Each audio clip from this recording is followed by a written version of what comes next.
The frame is completely black with no visible content, text, or distinguishable details. Back to the 10 and many voices. How's everyone doing today? Good. I'm glad to hear you're in good spirits. It's great to be here in Miles City. Let me introduce our next speaker. We have Dakota Goodhouse, who is a National Park Ranger for Knife River Indian Village, which is in Stanton, North Dakota. If you have not yet been there, I do encourage you folks to take a trip over there out of the state to North Dakota. That is allegedly where Lewis and Clark met Sacagawea along their journey. She came from an Indian village around the area. We'll ask Dakota to go into depth about that a little bit more. But for right now, he's going to be talking about the universal language on the plains. And let's give him a nice warm welcome here in the town of Miles City. Give him a round of applause. And with saying that, we'll turn it over to Dakota. Thank you. All right. Well, first thing I'd like to say is dosha masigiraz nara'i nara'o. In the Hidatsa language, I thank you and I greet you. Because I work at the enemy village, so I should know their language. Also, at Knife River, there are the Mandans, and they would greet you like, as a man would greet people, I would say, Tashkasha, Tashkajna, Goshe de Hideshna. So, I thank you. You've made me feel good. It's a warm day, and I'm glad you folks have come out. Anyways, my presentation is about universal language, and we have 3 of them.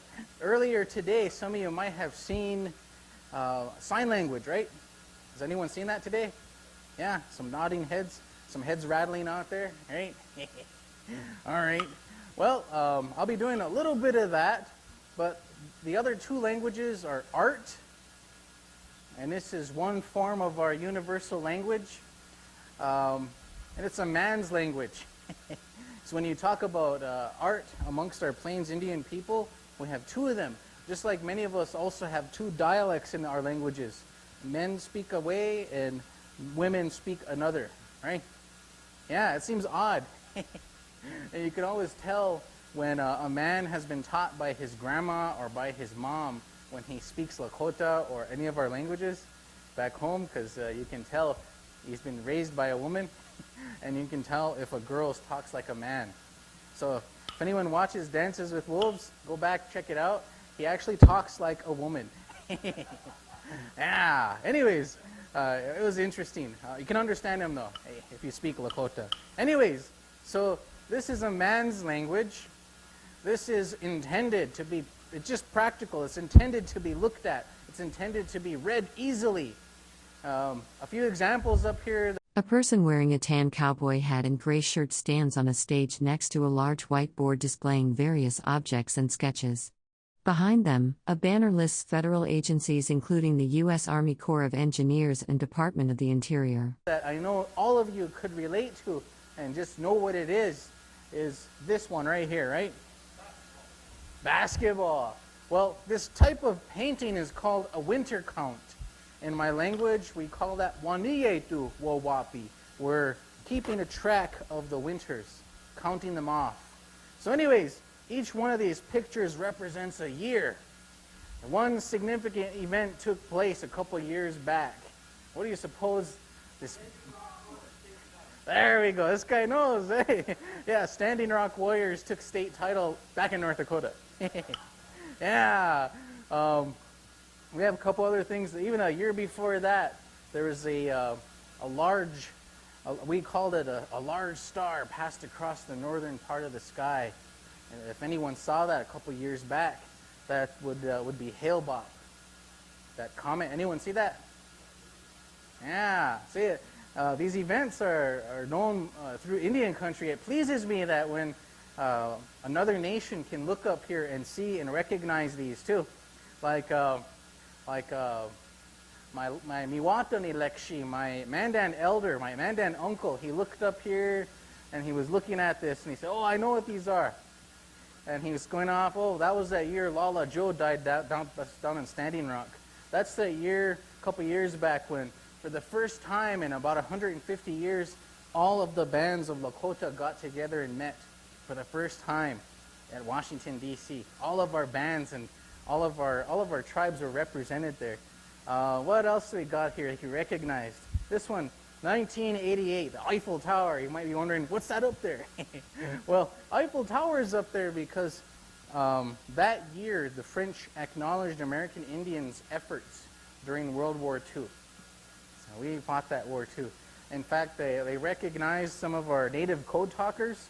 And you've heard of the Dene, the Navajo code talkers. They really get a lot of press. They should be getting a lot of credit, right? Yeah. But a little known story is that during World War I, there were Lakota code talkers too.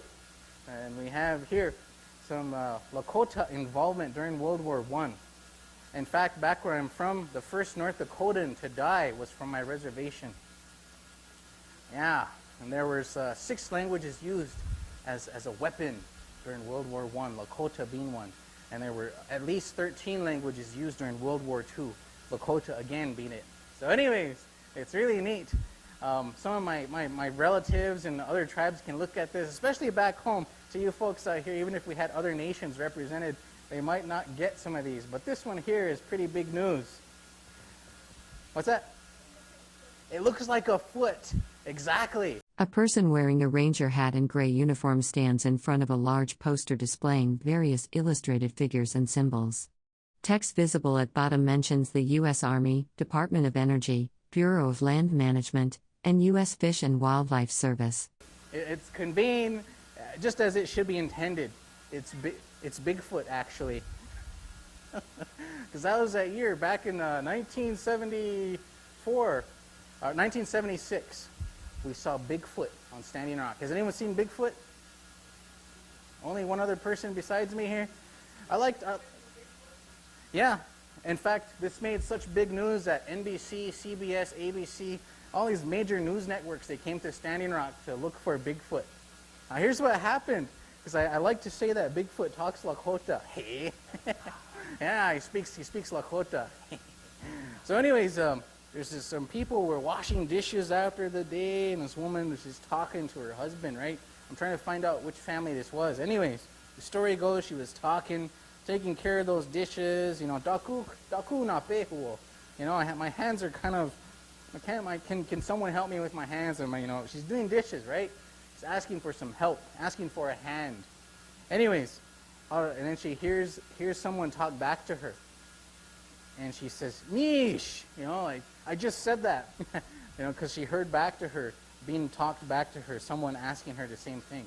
Daku na pehuo, can you give me a hand? Or where's your hands? Or something like this. Anyway, so she said, Nish, okay, I just said this again. Anyway, she turns around, she looks up from, she's doing the dishes there, and here's this big figure looking in at her. And that figure was talking Lakota back at her.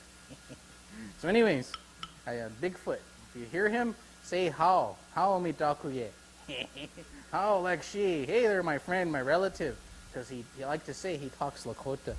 Anyways, that's just something for you. We keep track of things here that some of them of a very serious nature, some of them very humorous nature too, like Bigfoot. I want to jump around here real quick, and then I want to get to the meat of my program. This one too. This is the year before George Custer got it, right? We're not so far from that. Anyways, some of my people served as scouts under him too, so we, it's funny thing that year. That's another presentation in itself. But he had Lakota scouts who left from Fort Lincoln with him to go fight. Anyways, the year before that happened, we say that was the year we had a good time. If anyone can, I know this is big, but you might not be able to see all the images back there. But this is it's a whiskey barrel. Yeah, that's the year we had a good time. Now this I throw this in here because even when I'm showing this to my native relatives, I want them to look at it and say, hey, this is a year we actually practice some self-control. A person wearing a ranger hat and gray uniform stands before a large poster filled with illustrated figures, flags, and symbols. Text at the bottom references the Army Corps of Engineers, Department of the Interior, and other federal agencies. That barrel of whiskey lasts the entire winter. Yeah. See, it kind of breaks that stereotype back 100, 150 years ago that, drunk Indian. No. Many of us practiced self-control. So anyway, that's the year we had a good time. There's nothing to be ashamed of. I tell my native people that. We had good times back then. Today we just call them keggers. No. Hey. Yeah. Anyways, this winter count, it goes back to about 901. I have some events up here that go back that far. Some of them are of a mythological nature. My ancestors' winter count started with a long time ago. A spirit woman came to us. And we say in Lakota, Waneetu ehana, long time ago winter. Ptehin chala sawi ahi. This white buffalo calf woman came to us. That's when she brought a covenant to us with a higher power. So if we want a date for that, you go to another winter count. I actually brought it with me today too. The first time I remembered to bring it ever since I worked with these guys. But it's found in this book, Picture Writing of the American Indian. That event that I pointed out up there, in this book you can look it up. It took place at 901 AD. So that's a Baptista good winter count.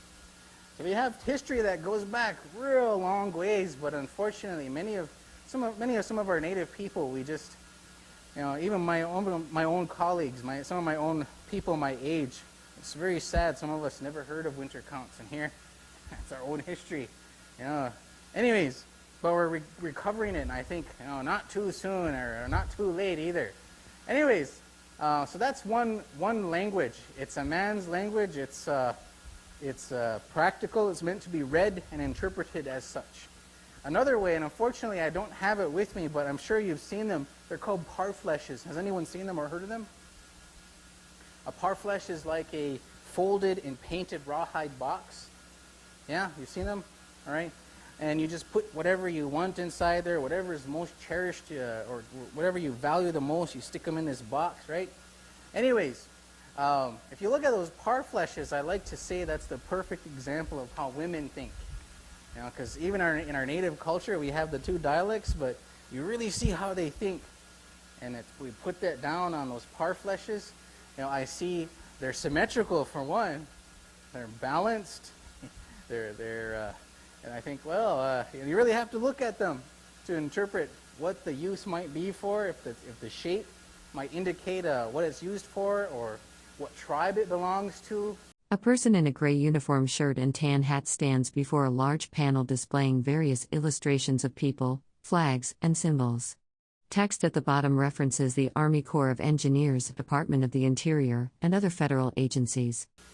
Or who it belongs to and what they use it for. You can get a lot out of a parfleche. And I think, that's kind of how women talk, right? Men really have to sit and really think, what did she say? Yeah, that's what those parfleches are like too. So no bashing here. It's just really is a part of our culture. Anyways, the other universal language is called singing or a song. Everybody sings, right? Yeah?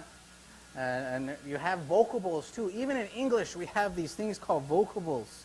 One of the most ones I hear a lot is during Christmas when you hear fa la la la la, right? Goes with one of those Christmas songs. Yeah, see, we have songs too that have just things in them. It doesn't have to be a word, right? So the funny thing that cracks me up is when our non-native relatives come to our powwows and they think we're just singing hey ya, right? Oh, well, come and sing with us.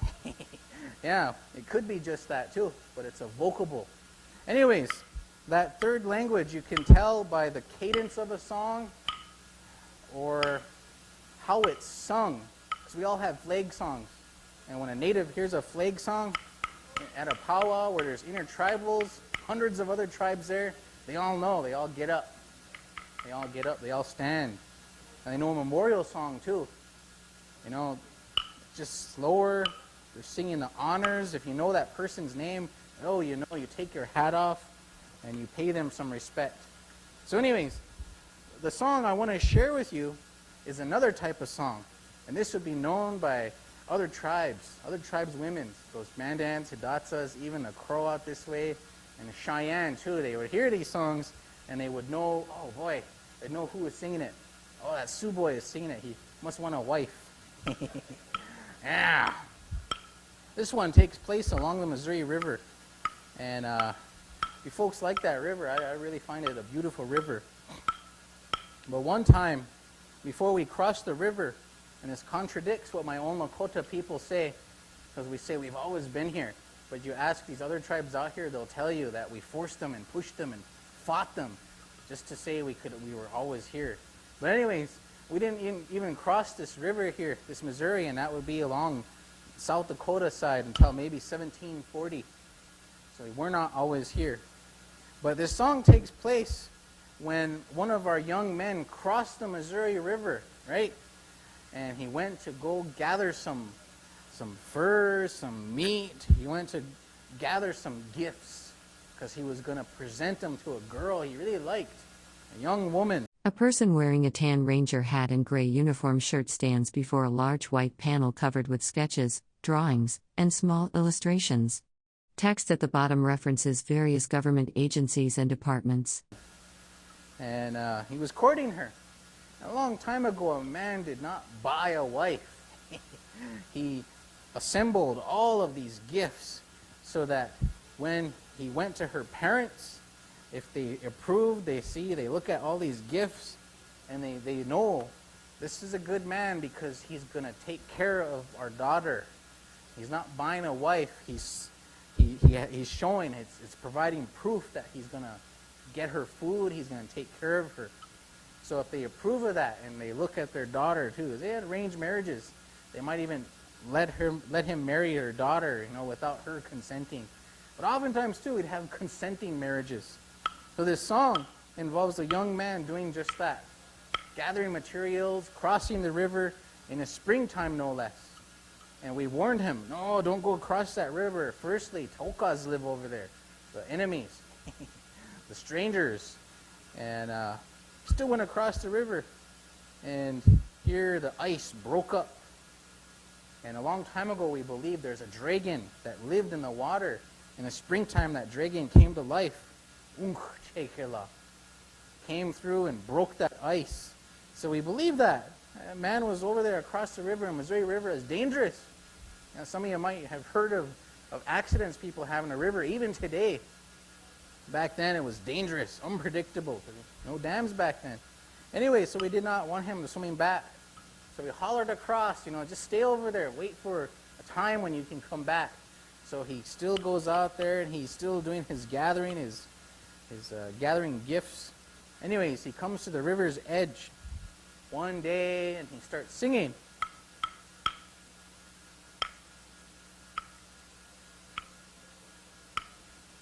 Tehanik day, Tehanik day, Eoki Maya Inaya, Tehanik day, Ay, Makate Hachauk day, so Ape Chiuk day, Eoki Maya Inaya, Tehani day, Ay, and all of the blue, he hears someone singing back to him. And here it's that girl across the river, she's singing back to him. So this universal language, she couldn't hear the words being so far away. A person wearing a gray uniform shirt and a ranger-style hat stands in front of a large display board covered with drawings, figures, and symbols. Text at the bottom references the Army Corps of Engineers, Department of the Interior, and other government agencies. But she made it out one day. The wind carried the words in here. And I'll tell you in English. It was, she sang back to him is what it was, as the words. No matter how far you travel, over this earth you may go about. No matter how far, I will wait for you. My mother approves. Right? That's really important. Some of you guys out there, right? Yeah. Must really like your in-laws. They're really quiet. No, all right. I'll stop. So anyways, we have that third universal language, and that's song. So I'm not saying we can all understand each other, but we hear some songs and we can know them by their cadence or just by observing if that person stands or if that man is singing. Because I've seen it happen where a guy was singing, serenading a woman. You know, it does. It still happens. Anyways, the rest of my presentation, I wanted to share something else with you folks, and that was the horse. When did the horse come back to North America? Anyone have a guess out there? Oh, by the Spanish. Right. Yeah, about 1520, the horse came back. Yeah. Why do I say came back? Reintroduced. The horse used to be here. And we could argue and say, oh, Paleo Indians, my ancestors, they hunted that horse to extinction, killed it off. It's possible.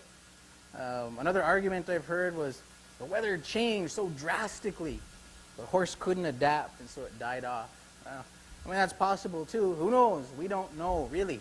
Anyways, when that horse came back to North America, it wouldn't be until maybe the late 1600s, 1682 to 1692, that Indians actually got horses.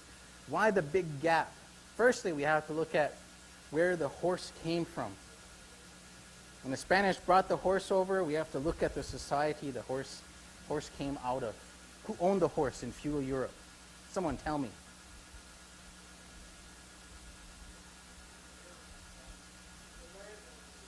Landowners, right? Landlords, church hierarchy, nobles, right? People who had a stake, people who had the right to have a say how their countries run. Yeah, kind of like today, right? I like to have a say. That's why I vote. Anyways, yeah, that's for those non-voters out there. No. Anyways, so this horse is a symbol. It's a status symbol, right? You need to control it, because if you let the Indians get it, two things will change, and that's hunting and warfare. And we saw this horse for what it was. Many of us didn't know what it was. A person in a ranger uniform and hat stands before a large display board covered with illustrated figures, flags, and symbols. They hold papers in their hands while addressing the audience. We saw a man on a horse, and we thought, oh, it's one person, it's one being. And then many of our southern relatives, they saw a man get off, and they said, oh, it's two, right? It's two. So we saw this animal, and many of us have words like tashunka, it's like a big dog, or heihachashunka, like it must be like an elk dog, or a, what's another one? Shunka wankan. That one is it's like a sacred dog. Anyway, the implication is that it's big, something big and sacred, big sacred animal. We never saw these things before.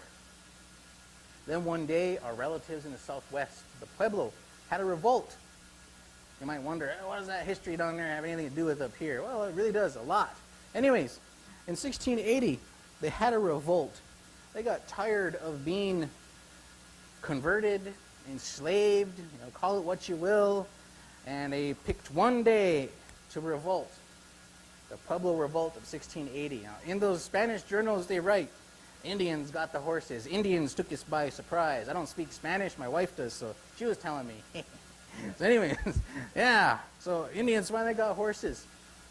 Within 12 years, we see the horse on the Great Plains in 1692. Not just here in this area, this Yellowstone, Powder River area, up into Alberta too. How do I know this? Winter counts? Sure. These very two winter counts I have with me today, copies of them. And they're inside here with text and bibliography too. So 1692, according to the Bear winter count that's in here. And in 1706, almost as soon as the horses appeared on the plains, according to the Batista Good winter count, my people go and we borrow some horses from other tribes. Yeah, it's too bad some of our Crow relatives aren't here today. They could tell you how we would borrow each other's horses. Ma'am. Oh, liberate the horse. Okay. Yeah, well, these words, listen to... yeah, we had some run-ins with them too. He's an all right guy, though. Anyways, yeah, so 1706, we saw horse stealing take place. Now, many of our native relatives, many of our elders will tell you too. You ask any tribe about this issue, they have all their stories about it. And my people are no different. We like to say we're the originators of this one thing, and that's counting coup, right? Anyone heard of that out here? Yeah, where you touch the enemy. You don't even have to kill an enemy, just touch the enemy, right? This one act of war has everything to do with the horse. A person wearing a ranger hat and gray uniform stands in front of a large poster displaying various illustrated figures, flags, and symbols. Text at the bottom references the Army Corps of Engineers, Department of the Interior, and other government agencies. Before that horse, in the dog days, when we're on foot and the enemy was 10 miles away, well, that's 10 miles is really far if you're on foot. You know, you might make war. But if you're on horse, 10 miles, enemy could come within the hour.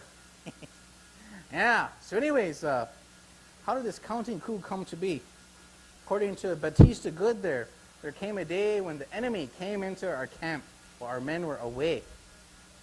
And they were out hunting. In our camp, we leave behind our elders, our women, our children, those boys who are on the verge of becoming men. They stay behind, maintain the village, keep it clean, repair, all kinds of stuff. Anyways, some of our women are out gathering some berries, right? Just picking some berries.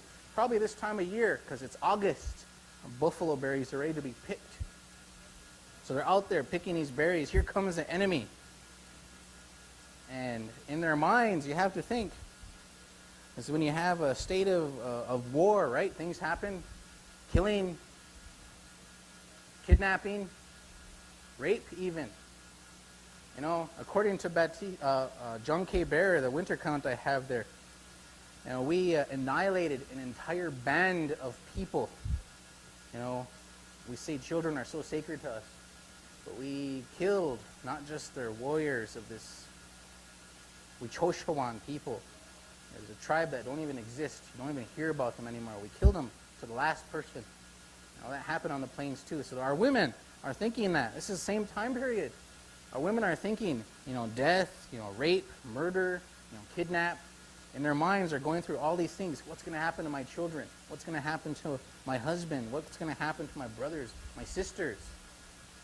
Enemy comes in. They get off their horse. And you expect something to happen. Well, they push them. Just push them. And here they all start laughing. Enemy starts laughing. Ha ha, And then they get back on their horses and run off. Same time period here. Enemy also comes into our camp, according to Batista Good, and he's carrying a lance. Now my people have been called Prairie Knights before. I never would have believed it, unless I read it from our own account. I would just chalk it up. Oh, they're the French. You know how they elaborate, right? They're saying that we're knights and we're all this and all that. Well, a man crafted a lance and came in on his horse. And he was coming into the camp, and we all look out. Our sentries are calling out. Toka'ahi, the enemy's coming. A person wearing a ranger hat and gray uniform stands before a large white panel covered with drawings, figures, and symbols. Text at the bottom references the Army Corps of Engineers, Department of the Interior, and Bureau of Land Management. Making everyone take to arms. So everyone comes out of their lodge, they're getting ready for a fight. Here's just one man, and he has that lance. And we're all looking at him, Daku, Duwale, what's that? I don't know. And he rides through the village and goes right out. And we all stand around, what just happened? We don't know. The next year, this man comes into our camp, again with the lance. Oh, this time, he actually touches someone. He touches a boy, and he rides off. And this, combined with those enemies touching our women and pushing them and laughing. You know, to me, that's an indication with the appearance of the horse. This is when we began to count coup. And it's not a Lakota origin either. So my Lakota relatives, you know, I don't mean to offend them. If they ever hear this or ever see this recording, I don't mean to offend them. It's just this is how it is, how it appeared to me with our own histories. Yeah, so I challenged my relatives one day. I said, if you disagree with me, make one. Yeah, it was a very quiet audience too. I don't think they were expecting some of the things I had to share. Anyways, getting back to this horse. The other thing that appeared at the same time on the plains, in 1706, that same year as horse dealing took place, the gun appeared. Metal trade goods appeared on the Missouri River. Most historians will use Pierre La Vérendrye. Now, there's nothing wrong with that. Come on, right? If you're a historian, use more than one source. I always like to use that with historians too. Yeah, so anyways, verify your fact. Before the French came out here, go to many different winter counts and you'll see there were trade items out here. The gun, metal knives, magnifying glasses. Yeah, the worth of a metal knife, a trade knife, was equal to a horse. Right up there. So my Mandan relatives, they know who brought them the horse, and I know when. So I share that with them at every opportunity, because many of us too use non-native resources for history. There's nothing wrong with that. Well, let's put our histories right together with it. We can actually come up with some earlier dates, and we can verify La Vérendrye, right? See if the French are right. Anyways, I hope there's no French out there. Hey. No, it wouldn't be the Spanish, because my people, the Lakota, on my father's side, I'm Ihanktawana Dakota. We've been getting our trade goods from the French and the English since A person wearing a ranger hat and gray uniform shirt stands beside a large panel displaying illustrations of people, flags, and symbols. Text at the bottom references the Army Corps of Engineers, Department of the Interior, and other government agencies. 1640, 1635, at where we know Chicago is today, Makatawan. 1635, we've been getting our trade goods since then. Yeah, from the English and French, not the Spanish. We're getting into another subject here, though, but the Spanish came up the Missouri River, too. Our southern relatives like to say, oh, we protected you northern Indians from the conquistadors. I think, well, come on, you guys did pretty good. They still came up the river, and that was in the 1790s. As soon as they came up the river, here comes the English. So where I'm at, Knife River, where I work at, that's actually the cutoff point. When we look at Lewis and Clark's journals, they didn't use, I'm sure they mapped, they did their own cartography, but they used John Evans and Pierre Dorian's notes and maps all the way up to that point. They only mapped half the journey after Knife River to Fort Clatsop. Anyways, I think, well, we give them a little too much credit. Anyways, though, getting back to the horse here, because we have all kinds of horse stealing events. My people, we were left out of the trade, any type of trade. Where I'm from, those Mandans, Hidatsas, and Arikaras with their Earth Lodge villages, they were rich and powerful, fortified villages. We did not want to attack them. But when the horse and the gun came, we saw those two things and they needed to be controlled. It's this time period that makes me think of the horse as horses of mass destruction. Yeah, seriously, we need to control it, because what if they get it? What if they get those things? It's going to upset our balance, right? It's going to upset how we live, right? Yeah. See, our Lakota people, our native people, we really think alike, like everyone else today. We have to control it. Can't let those enemies get it, right? Yeah. Anyways, so 1700 saw the horse. Our economy changed too. We were traders. But our native people say, oh, we're horse cultures. And I think, well, that's true, we are. But more than that, we're horse economy. So all those horse stealing events throughout the early 1700s, just filled with horse stealing. because we had to control. Our economy was that horse stealing. It's horses made us hunt and war better. We need to control it. Anyways, I want to draw some quick parallels here for you folks, and then I'll take some questions. But our American Revolution, what was that conflict about? Someone tell me. Freedom. What's that? Oh, okay. All right, no other guesses? A person wearing a gray uniform shirt and a ranger hat stands before a large white poster covered with drawings, symbols, and small figures. They appear to be gesturing while presenting the material. Is that, man? Well, yeah, control is part of it. Yeah, we all pay taxes, right? Yeah, taxes, stamps, whatever. Yeah, there's other things too. But when you get hit hard in the pocket, you take notice of things, right? Yeah, you like paying $3 a gallon? Only one guy does. Okay, yeah, all right. No. Yeah, anyways, yeah, when you get hit hard in the pocket, it makes you take notice. So we make war. Yeah, and then freedom and freedom of press, freedom to bear arms. Those are secondary reasons. Now, we all pay income tax here, right? Who pays income tax?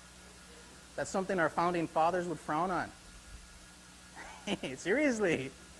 Yeah. Anyways, though, what else do we got here? Civil War. What was that conflict about? Slavery? Okay. Well, we could say it became an issue of slavery after Abraham Lincoln's second term. What's that, sir? States' rights. Okay. So we have the early 1800s that's beginning to diversify its economy for our United States, right? Weren't expecting this type of lecture today. Yeah, so you have people on the north who kind of leaning towards industrialization, right? Yeah, and you have the south that's still agricultural. And so you have people who have these economic differences, and sure, slavery is a part of it, was a part of it. Well, you have people who think differently about money, they balance it differently, they spend it differently, they just budget everything differently. And today we call those Democrats and Republicans, right? No jabs to anyone. No. I'm just saying it's a historical fact. Come on. Anyways, though, so during the 1830s, you see a change in how our dollar is backed. We see the decline of the fur trade. Our dollar is backed by gold, right? Yeah?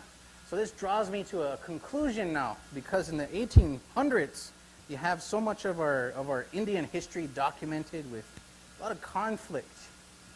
And so everything leading up to the Civil War is kind of since we're having this divergent economy, it really is all money. It's all money. What am I trying to say here? The Plains Indian Wars took place during our gold and silver rushes, because our dollar was backed by gold. And during a depressed economy, you need to acquire that resource to stimulate it, right? Yeah. I'll stop with this history right here. Anything else is modern. So, anyways, we have just a few minutes here. I'd be really glad. A person wearing a ranger hat and gray uniform shirt stands in front of a large fabric panel displaying various illustrated figures, symbols, and flags. The panel appears to be an educational or informational display. Glad to take some questions. Please raise your hand if you have a question. I'll come by with the microphone so it can be heard. Do you have any questions for Dakota Goodhouse? Yes, anytime in that upper part of that drawing that yellow group appears, is that a gathering of many nations, everyone? This right here? Yeah. This right here is one of the mythological events that takes place a long time ago, we say. There's no set date to this. But this is where our spirits come from, we believe, from the heavens above, like the Milky Way. We call it the Milky Way today, but if we go back to the old Hebrew text of it, if we study Aramaic and Hebrew, it's actually called the breath of God, the holy breath of God. We know it also as the breath of God, the holy road, the spirit road. It's almost literally word for word translation, but that's where we believe our spirits come from. And that's where we're going to go back to. Later you see something to that effect further up here. Right here? Yeah. Yeah, this is when we had a meeting to decide about what to do with the horses and guns. So this is around 1735, 1740. Or no, 1635, 1640. Because the Jesuits came to meet with us back in 1640. Good question. Oh, we have a, yeah, right here. Now, is the spirit male and the earth is mother? You mean that's how we regard it? Mm-hmm. Like the Great Spirit? Well, that would be generally above being a male or female. Yeah, but we have a word for the sky, and that's tunkashila or daku wankanshkashka, and those have masculine applications. The earth is generally regarded unchi makochi or unchi maka, grandmother earth. But generally, yeah, that's true that the earth is regarded as in the feminine, and the sky is masculine. But this one mystery, this one creator that moved everything, that is regarded as being just above being masculine or feminine. Okay, one more. Here we go. On your calendar up there, do you have a year for when, say, smallpox was introduced to your tribe? Oh yeah, we have some smallpox. There was measles that struck us before the year Lewis and Clark came out in 1803. There's one more up here. And this one right here, I was really surprised because Mandans Hidatsas, they don't have winter counts. A person in a gray uniform shirt and tan hat stands before a large white poster covered with drawings, symbols, and flags. They gesture toward the poster during a presentation. However, they have real powerful oral history, and they say in the mid-1700s they were struck by smallpox. Well, there was no French out here to verify that fact. And then when I came upon this entry of smallpox in 1755, I want to say, I'll have to check these winter counts out here. It was in the 1750s that we saw smallpox strike. And I think, you know, they're accurate for oral tradition. And just to give you folks a quick example, and that's that game telephone where someone whispers in your ear, right? At the end, usually it's something different. And that's a bad example of oral history. Here's the good example, the way it should be. Someone is repeating the same thing over and over for 5 minutes in that same game and making sure that person hears it right. That person tells the next one for 5 minutes. And they're going to hear it right. And so if everyone takes 5 minutes, the game is going to last a long time. But at the end, it's going to come back almost the exact same as how it started. With these Mandan and Hidatsa oral traditions, I found they have compacted 5 years. So their oral tradition is about 195 years for about 200 years. It's really accurate, very accurate. But some good questions here. Nothing else, sir? Over here. Go ahead, Aaron, get over there. Chance for a last question, and then because we want to give everyone a chance to see your winter count and get a little closer view of that. There were many tribes all over the states here in Canada. Did they all have a religion of some type, or was it the same one? Oh, I guess we all, I don't want to speak for every other tribe, but we all acknowledge one creator, and it depends on who you're talking to. And I feel I can say this with some confidence. You're asking a theology major. So anyways, there's some of us who are, who you might call polytheists. And the Hidatsa 100 years ago would say that they were polytheists. They believed in one more than one, but I can't say that today because you talk to some, and they do acknowledge only one.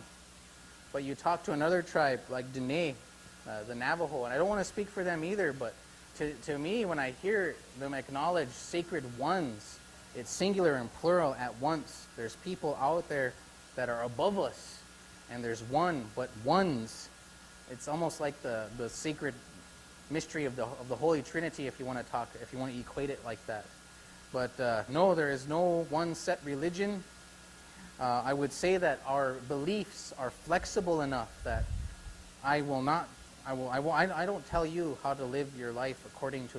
A person wearing a ranger hat and gray uniform stands in front of a large poster displaying various illustrated figures, symbols, and flags.